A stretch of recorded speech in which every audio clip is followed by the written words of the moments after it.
Can you briefly comment on the fourth quarter? Well, the Q4 I think came in pretty much as we expected. I'm happy about the result, and it concluded the year that was just where we want it, you could say. Well, one can always hope for higher growth, etc., but with the growth of 75% of transactions in the secure area, for example, I mean that's not bad.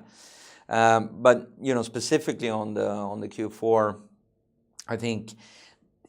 Well, one thing that I was a bit unhappy about was in our business, daughter company, SDS, had some rather large deals that were going to be signed before year end, and it was pushed to this year, and unfortunately, so SDS came in a little bit lower than I thought. But that said, I mean the year has been fantastic with double-digit growth.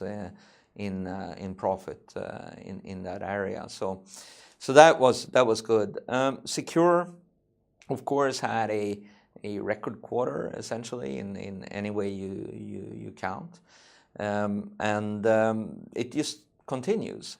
But one thing we did notice during Q4 was that we changed SEQR to do contactless payments in about half year last year, and we released it in Sweden in late June, and then we released it in October in Europe. And the growth in Europe, obviously coming from zero, is exponential at the moment. And we've seen exponential growth before, but we hit the S curve quite early. And now we'll see. If we hit an S curve here too. I think why we hit an S curve before was probably because we were limited by the acceptance network at the same time as we were new. So we could attract early adopters that shopped at certain stores.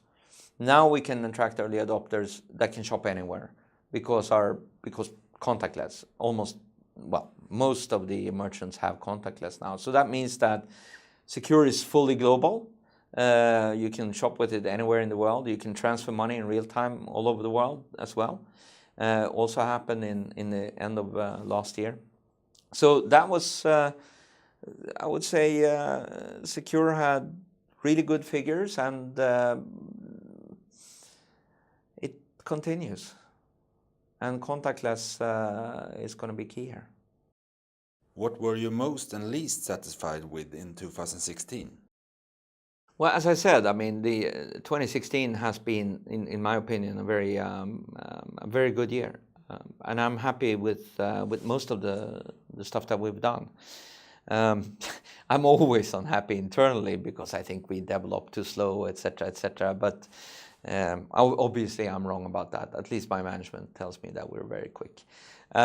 So I would say that 2016 has been a year which is definitely leaning towards the more positive things rather than negative things. And I can't really, off my cuff, think of anything particularly negative that happened during this year. As I said, for the group, we have double-digit growth in profits, in secure turnover, single-digit growth in SDS. But remember, SDS came from 92% growth last year. So it's been a good year, and and as I said, early indications in this year is that it continues. What will SEQR focus on during 2017? SEQR has done a natural change of what it is due to contactless. As a matter of fact, contactless is the biggest single sort of tool of change that has happened in SEQR. Because before we had to talk to every merchant. We had to sign a contract with a merchant for him to accept or her to accept secure payments. Now we don't have to do that. So when we launch in a country now, or when we are in a country, we're not limited by our acceptance network. We see in Germany, for example, where we currently have an exponential growth, but it's a bit too early to say whether it's sort of statistically secured. But the places that people shop is all over the place. It's all the big chains, and we never had to even talk to them. So this is huge, and this is, of course, opens up for SEQR to finally market its product to a market that can actually use the product. It can use it everywhere. So the limitations that we have in SEQR have disappeared. So the focus will be on 2 new products that we're bringing out a little bit later in the year. But other than that, it will be consumer acquisition. Can you tell us more about your product development plans in SDS?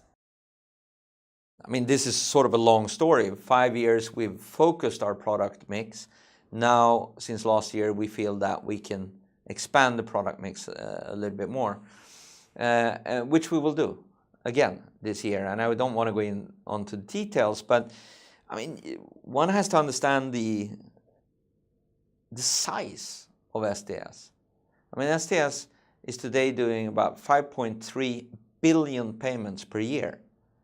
That's not $1 billion, that's billion payments.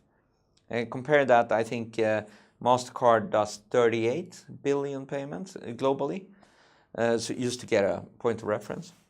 We send out 200 million SMSs each month where there is no advertisement or anything, etc., etc.